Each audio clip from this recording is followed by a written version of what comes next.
Fear Not, Episode 130. Hi, I'm Billy Atwell, and I believe that consistently facing your fears is the only way to realize your truest self and to make those confident choices that will help you to obtain your deepest held hopes and dreams. I have faith that this podcast series will show you that you are not alone, that it will strengthen you and give you courage to face your fears, and that it will help you to permanently cross over into a life of living beyond your fears. Join me on this journey as we listen and learn from others as they share their experiences in facing and overcoming their own fears.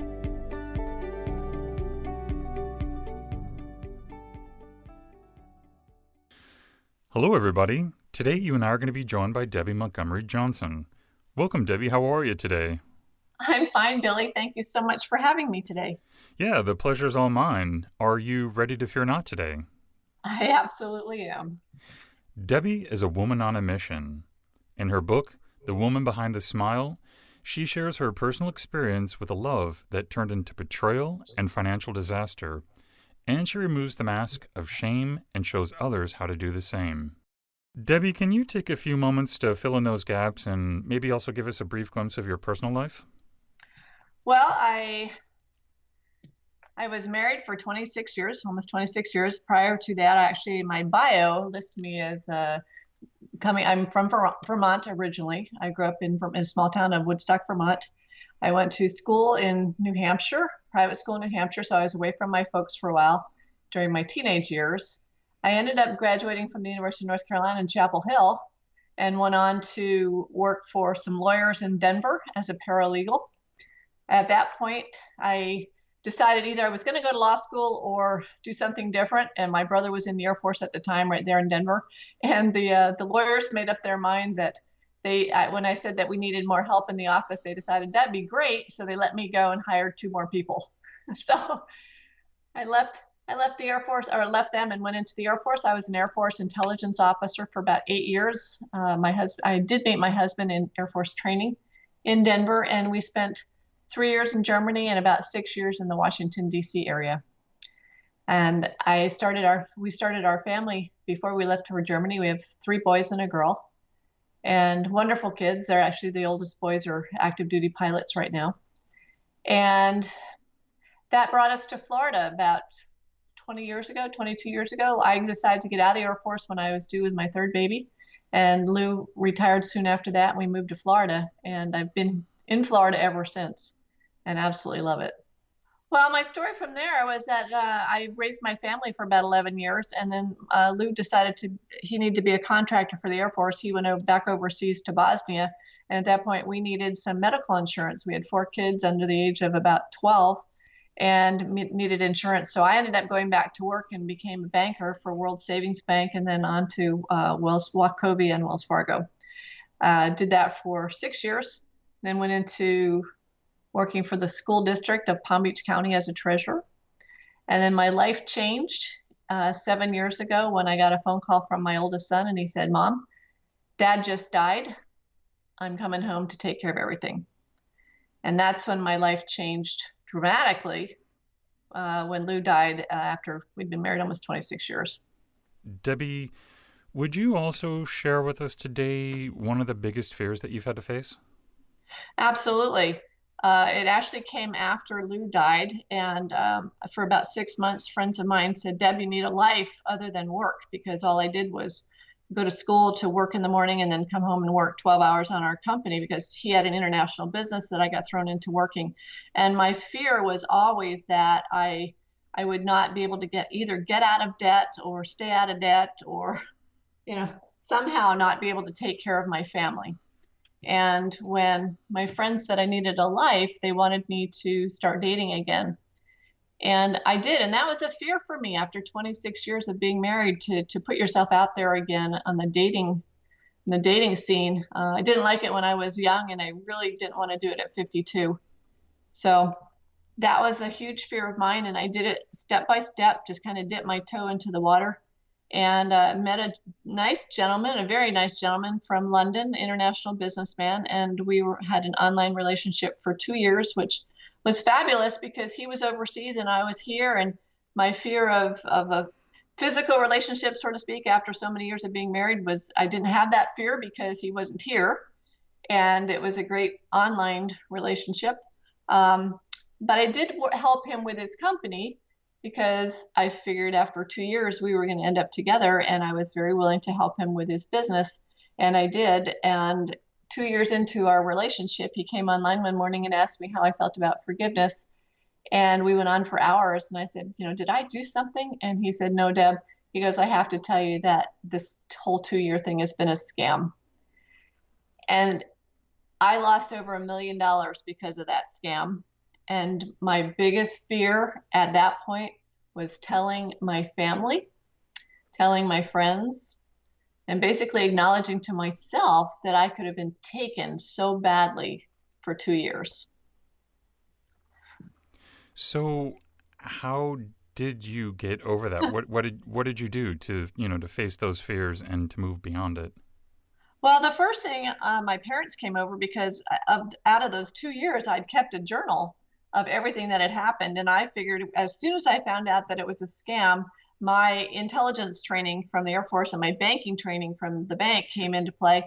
And I took everything that I had, 4,000 pages of journal and all sorts of bank transactions and whatever. I went to the FBI.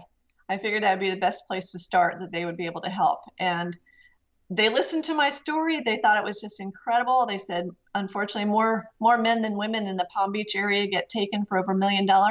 And they were really sorry, but they couldn't help because he was overseas and there was nothing they could do.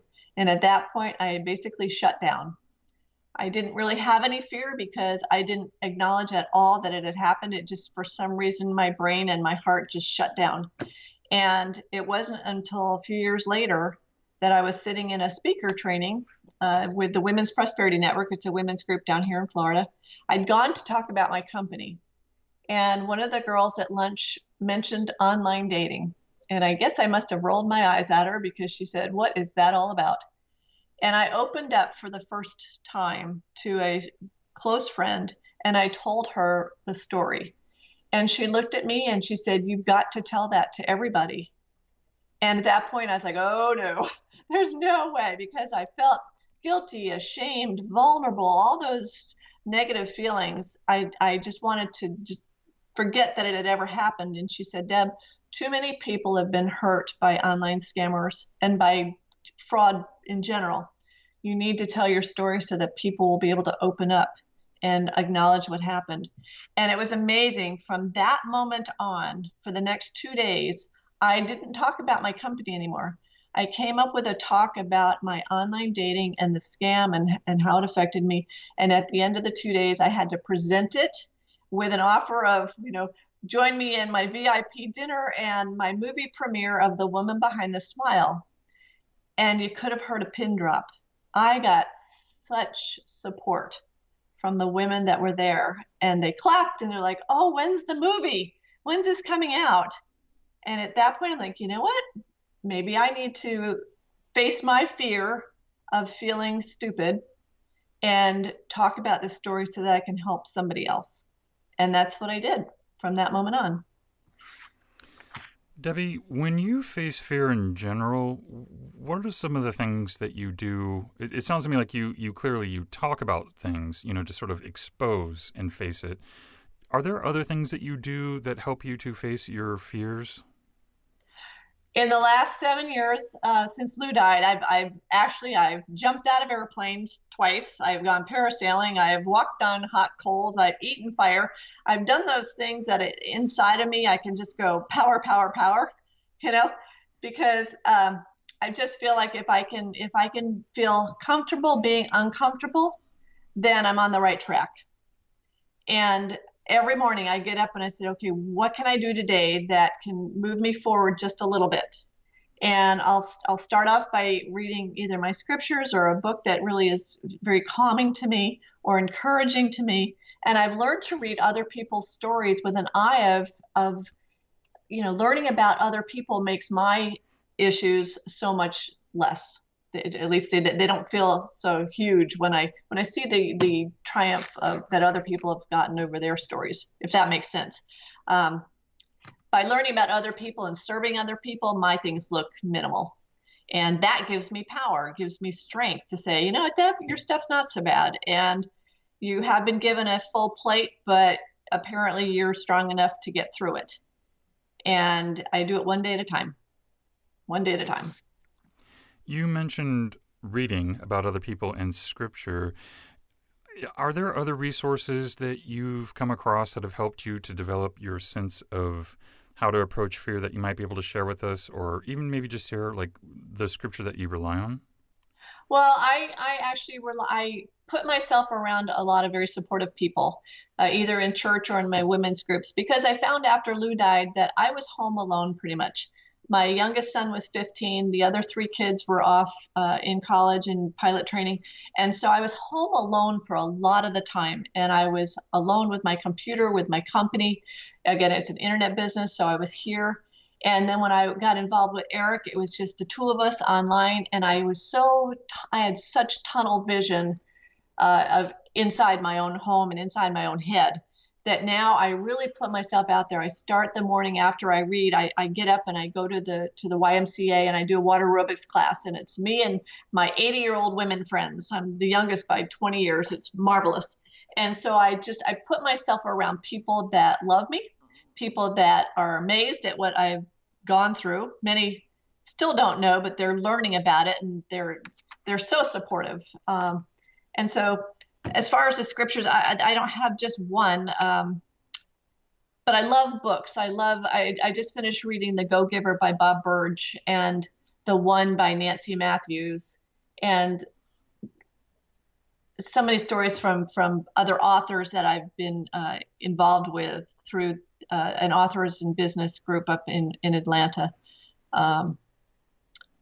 I find joy in many, many different kinds of readings right now. Are you ready for the speed run? Oh, yes, absolutely. What individual, whether they be fiction or real, has made the most impact on your life? Honestly, it's been my father. My dad is a retired dentist. He's going to be 88 this year, and he actually works for me in my company. But my father lost his dad at a very young age, and he was there for me when Lou died. He was there for me when I was a kid. He and my mom are very supportive, but Pop is just very level-headed and very quiet and just very logical. And when I was scammed, unfortunately, I'd involved my parents, and they were the first people over here to say, "We're going to go with you to the FBI. We're going to walk with you through this whole adventure."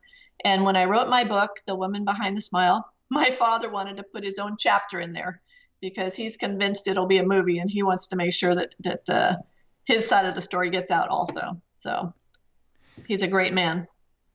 If you could instantly change one thing in the world, what would you change? Well, this is a toughie. I was sitting outside listening or thinking about that, and one thing I've become very familiar with, unfortunately, because of some choices of my youngest son, is the judicial system here, at least in South Florida. And I would change that as best I could because I found that family members of especially young adults who get in trouble because of addiction or drugs, the families are treated like criminals. And I found that to be terrible. It was embarrassing. It was something I don't want other people to go through. So if I could instantly change, if I had another lifetime, that would be one of my causes. What's your biggest weakness? My biggest weakness is chocolate. It used to be giving money away to friends, but I don't do that anymore. Even close friends and family, that was my weakness. But chocolate's my biggie, and so I try to do it in moderation, eat it in moderation. What's your biggest strength? My biggest strength is my faith, my belief that I can get through anything and that I can help my family do the same. That families are forever, and I've learned, especially since Lou died at such a young age, that I let my kids and my parents and friends know that I love them every day and that I value who they are because I believe that our time here may be limited and we never know when it's our last moment, and I want to make the best of it. If you could only have one book to read, what book would that be? It would be the New Testament. There's a lot to it. Do you have a favorite sound?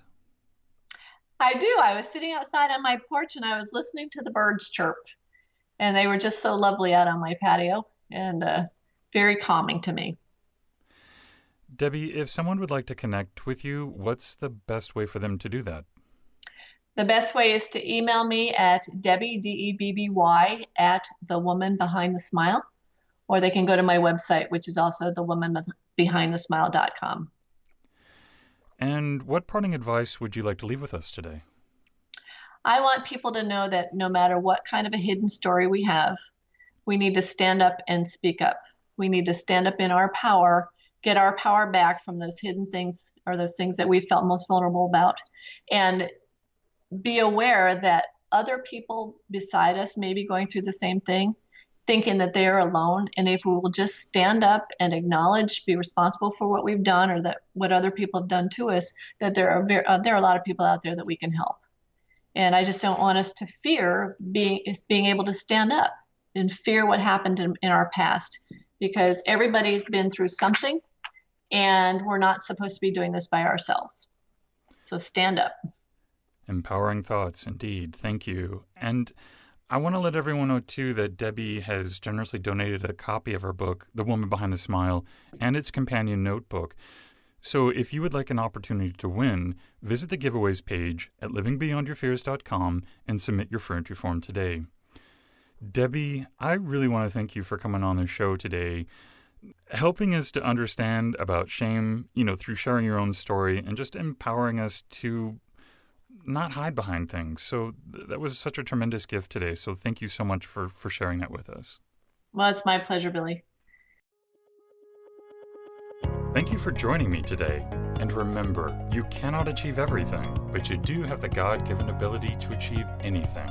So stay focused, out of fear, and keep on keeping on. Until next time, be well and peaceful. For more information on today's episode and guest, or for resources that will assist you in overcoming your fears, visit livingbeyondyourfears.com. And don't forget to subscribe to this podcast, where 3 times a week we move to a life beyond our fears.